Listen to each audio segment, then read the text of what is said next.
오늘 임마누엘 우리가 성탄 예배를 우리가 임원진들이 기획하고 있습니다.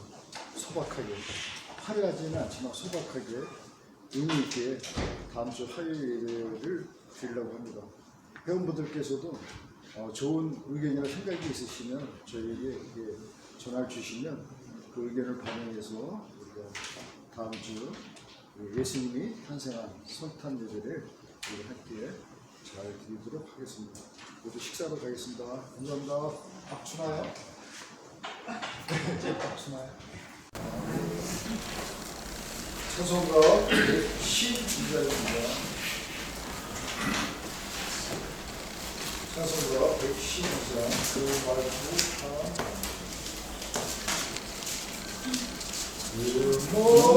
멀고 환한 마음 중에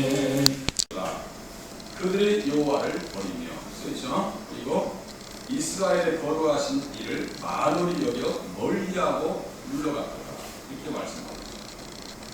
또 너희 소돔에 가는들아, 가는들은 소돔 사람의 비교하고요, 백성들은 고모라의 백성으로 비유를 했던 그 어두운 시대가 바로 이사야 시대다. 그 시대에 임마누엘 오실 예수 그리스도를 이야기하면서 그 어두운 시대에 임마누엘이라고 오늘 본문에 기록되어 있죠. 임마누엘의 은혜가 필요한 것이 어디고 온 곳인가. 원고 한 20장을 2장으로 압축했습니다. 이사야가 사역했던 시대는 북왕국 이스라엘이 멸망하기 바로 전과 후에 활동한 선지자입니다. 이사야는 우시야 왕이 죽던 해에 예언자로 부르심을 받아서 기원전 745년에서 695년까지 50년간 활동했던 위대한 선지자입니다. 남왕국 유다에서 활동했습니다. 이사야와 동시대의 선지자들은 한결같이 예수 그리스도의 성탄의 이야기를 하면서, 성탄의 말씀을 하면서 어두운 시대를 생명의 빛으로 밝혔습니다. 그러니까 구약에도 똑같이 성탄들이 있었어요. 성탄의 말씀이 있었고 그 말씀 가지고 어두운 시대를 밝혔다는 것입니다. 그 시대에 동시대 선지자들이 있다라면 이사야, 미가, 호세아입니다. 세 명의 선지자들이 동시대에서 활동을 하기 때문에 영이 같은지라 전하는 말씀이 같은지라 같은 내용들이 나오는데, 그 중에서 제가 성탄의 말씀을 땡겨서 같이 한번 생각해 보기를 원합니다. 이사야 1장 1절에 보니까 유다 왕 우시야와 요담과 아하스와 히스기야 시대 아모스의 아들 이사야가 유다와 예루살렘에 관하여 온 계시라. 그 당시에 그 영적 어둠이 얼마나 어두웠을까요? 밑에 각주를 보시면은 슬프다 범죄한 나라여, 허물진 백성이여, 행악의 종자여, 행위가 불패한 자식이로다. 그들이 여호와를 버리며 써있죠. 그리고 이스라엘에 거룩하신 이를 만홀히 여겨 멀리하고 물러갔도다. 이렇게 말씀하고 있습니다. 또 너희 소돔에 가는들아, 가는들은 소돔 사람의 비교하고요, 백성들은 고모라의 백성으로 비유를 했던 그 어두운 시대가 바로 이사야 시대다. 그 시대에 임마누엘 오실 예수 그리스도를 이야기하면서 그 어두운 시대의 어두움을 빛이 되신 생명의 말씀으로 밝혔다, 이 뜻입니다. 아시겠죠? 또 미가서 보세요. 유다의 왕들 요담과 아하스와 히스기야 시대에 모레셋 사람 미가에게 임한 여호와의 말씀, 곧 사마리아와 예루살렘에 관한 묵시라 하면서, 또 2번 밑에 각주를 보시면 시온을 피로 예루살렘을 죄악으로 건축했다 이렇게 써있죠. 그러니까 그 당시에 어떤 성탄의 말씀으로 밝혔을까요? 베들레헴 에브라다야, 미가서 5장 2절, 많이 듣던 말씀이죠. 너는 유다 족속 중에 장을 치라도 이스라엘을 다스릴 자가 내게서 내게로 나올 것이라. 그의 근본은 상고에 영원에 있느니라. 마태복음 2장 1절에서 6절까지의 말씀 그대로 옮겼습니다. 근데 그 당시에 대제사장들과 서기관들은요, 이 말씀을 알았어도 가슴으로 훔치지 못했습니다. 이게 무서운 거예요. 사도행전 13장에 보니까 안식일마다 외우는 바 말씀을 알지 못해서 예수 그리스도를 정죄했다. 그 사람들이 대제사장들이고 서기관들이 참 무섭다. 하나님 말씀을 머리로 하는데 가슴으로 못 느껴요.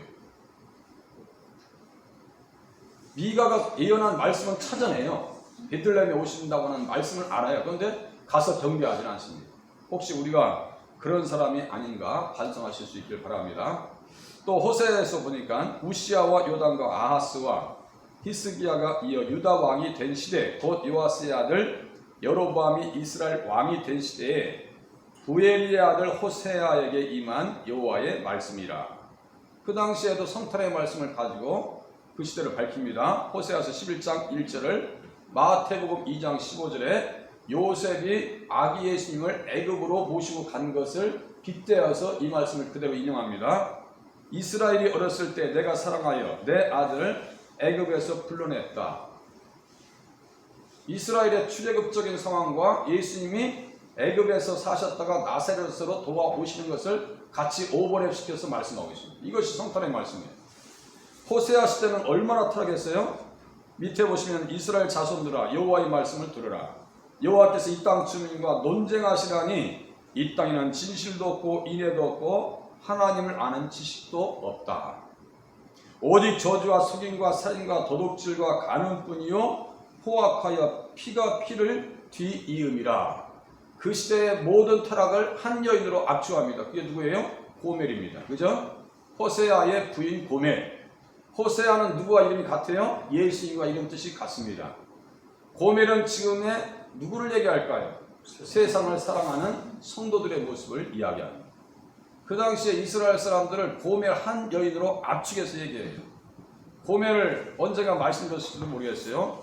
보리 한 호멜 반과 은 15에 호세아가 사옵니다. 그게 구속입니다. 예수님이 은 30으로 우리를 사주신 것과 똑같은 내용입니다.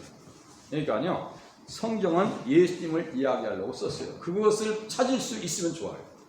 그것을 찾으시면서 성경을 보셔야 돼요. 모든 선지자가 이때를 가리켜 말하였느니라. 사도행전 3장 끝쯤에서 나옵니다. 모든 선지자들은 예수님의 때에 조명을 맞춥니다. 이 시대에 이제 이사야서 7장에 주어진 말씀은 아하스 왕에게 주어진 말씀입니다. 보세요. 아하스 왕과 같이 타락한 사람은 없습니다. 그는 유대 왕이요 목자임에도 불구하고 백성들을 믿음의 길로 이끌지 않았습니다. 자신이 하나님의 계명을 버리고 어둠의 세력에 붙들려서 흉악한 일을 일삼았기 때문입니다. 아하스 왕이 통치했을 때는 741에서 725년으로 그의 행적에 대해서 역대하 28장과 열왕기하 16장에 자세하게 기록됩니다. 그러니까 이사야서 7장, 역대하 28장, 열왕기하 16장은 같은 시대적 배경을 가지고 있습니다. 그러니까 그 역사서의 속살이 지금 이사야서 7장이에요. 거기에는 예수님이 안 등장하잖아요. 역대하 28장과 열왕기하 16장에는. 그런데 이사야서를 보니까 그 속에, 그 시대 속에 이사야가 임마누엘로 오실 예수 그리스도를 외치고 있네요. 그죠? 그렇게 속살을 볼 수 있어야 돼요. 그런데 그 어둠에 사로잡힌 아하스의 모습을 한번 보시자고요. 아하스가 왕에 오를 때 나이가 20세라 예루살렘에서 16년 동안 다스렸으나 그의 조상 다윗과 같지 아니하여 여호와 보시기에 정직하게 하지 아니했다. 다윗과 같지 아니했다는 것은 전혀 복음적이지 아니하고 예수님과 전혀 관계없다는 얘기입니다. 이 다윗을 얘기할 때 항상 어디 쪽을 보셔야 되냐면 구약에 보면 시편 쪽을 보셔야 돼요. 아시겠죠?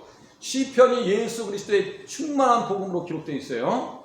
예수 그리스도의 충만한 복음. 그러니까 역사적 상황 속에서 다윗과 같이 행위를 따라갔다는 것은 다윗이 기록해 놓은 시편의 말씀을 따라서, 그죠? 복음의 말씀을 따라서 신앙생활을 했다라고 하는 표현으로 이해하셔도 됩니다. 다윗의 버전이 있고, 두 번째는 보세요. 2절 보세요. 이스라엘 왕들의 길로 행하여 바알들의 우상을 부어 만들고. 이스라엘 왕들은 대개 누가 모델이에요? 여로보암 1세입니다. 여로보암 1세. 베델과 단에 우상을 만들고 초막절을 7월 15일을 8월 15일로 바꿔버리고 다윗의 길로 가지 아니하도록 다 바리케이트 쳐버립니다. 영적인 바리케이트. 그러니까 예수 못 믿게 하는 거예요. 열왕 이스라엘 왕들의 길로 행했다. 또 흰놈의 아들 골짜기에서 분양하고 여호와께서 이스라엘 자손 앞에서 쫓아내신 이방 사람들의 가증한 일을 본받아 그의 자녀들을 불살랐다.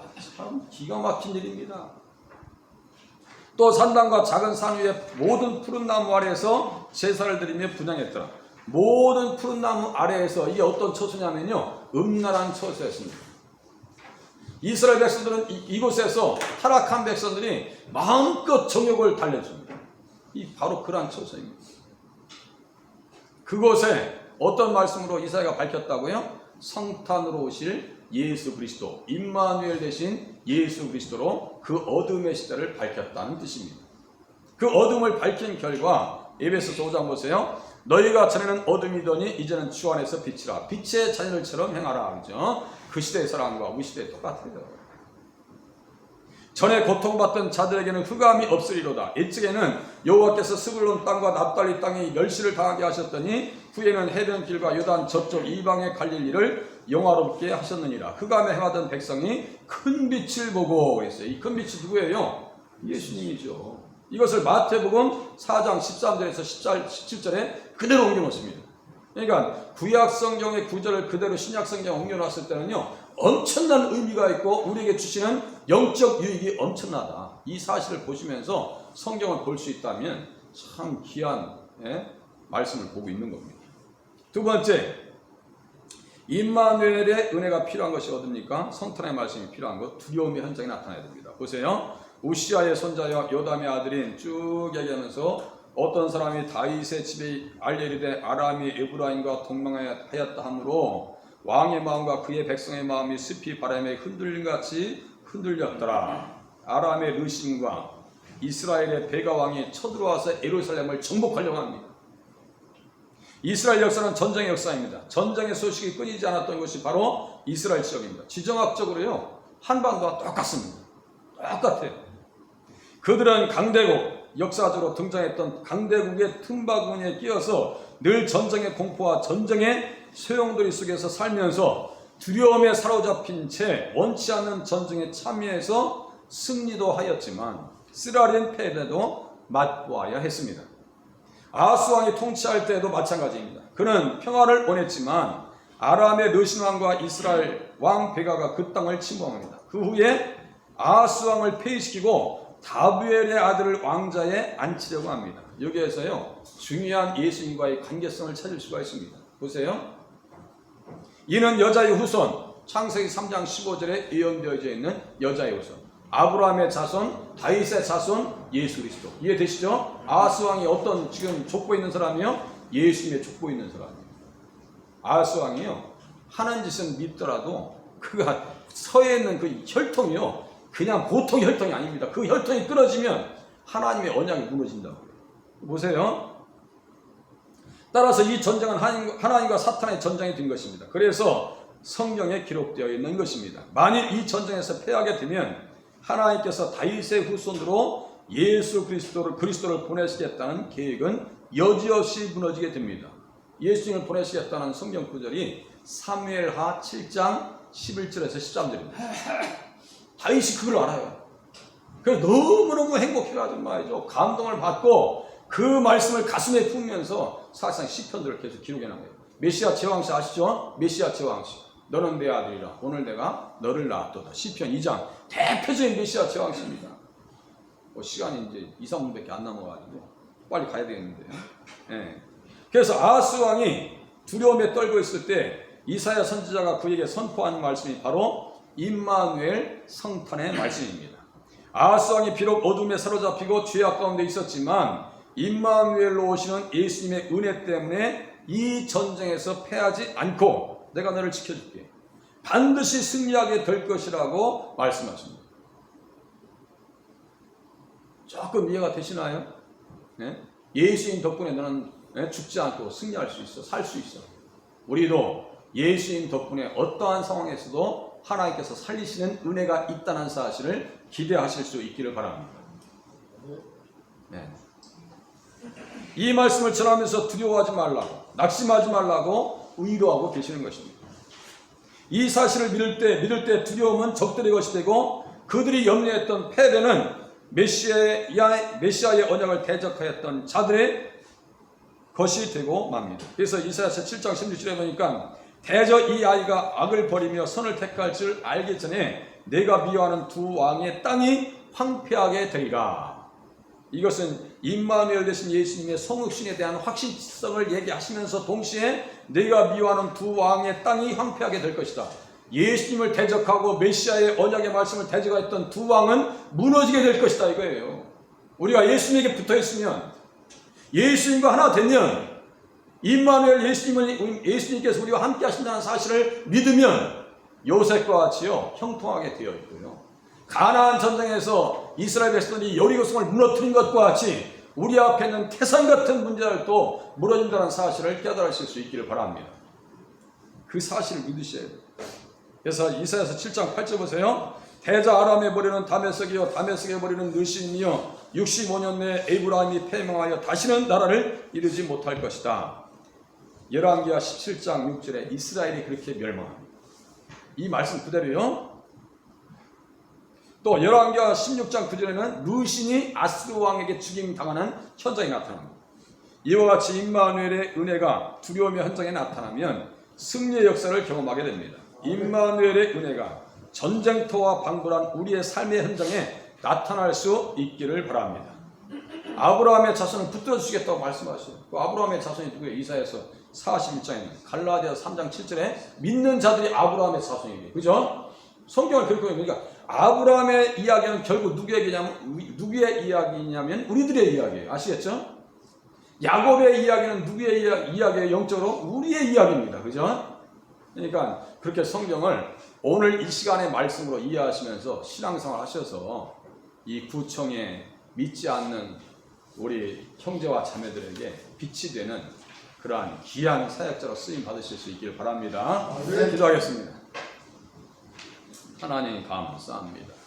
임마누엘 성탄의 말씀이 어두운 시대를 밝혔던 것과 같이 임마누엘로 오신 예수님을 우리가 가슴에 품고 불신의 시대를 살아가면서 그 어둠을 밝히는 작은 빛의 사명을 감당하게 도와주시옵소서.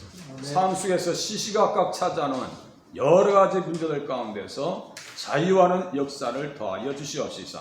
하나님께서 나와 함께 하셨습니다. 그래서 승리했습니다. 라고 하는 그 찬송이 영광의 주님 앞에 올려지게 도와주시옵소서. 귀한 시간 내서 주님 앞에 나와 귀한 예배드리는 신우의 회원들 하나님 시온이 강건하게 하여 주시옵시고 하나님께서 시온의 대로를 활짝 열어 주시옵시사 마음껏 주님을 찬양할 수 있는 형통한 역사를 더하여 주시옵소서. 구청 업무를 감당할 때 인정받게 하시고 국민들에게 사랑받는 역사를 더하여 주시옵시며 더욱더 한 단계 상승할 수 있는 성수할 수 있는 믿음의 자리에 설 수 있도록 도와주시옵소서. 귀한 시간을 드렸습니다. 예물을 드렸습니다. 주님께서 연락하여 주시옵소서.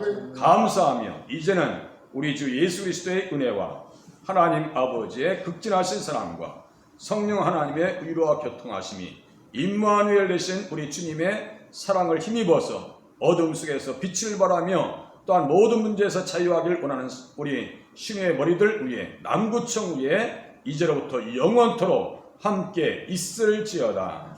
아멘.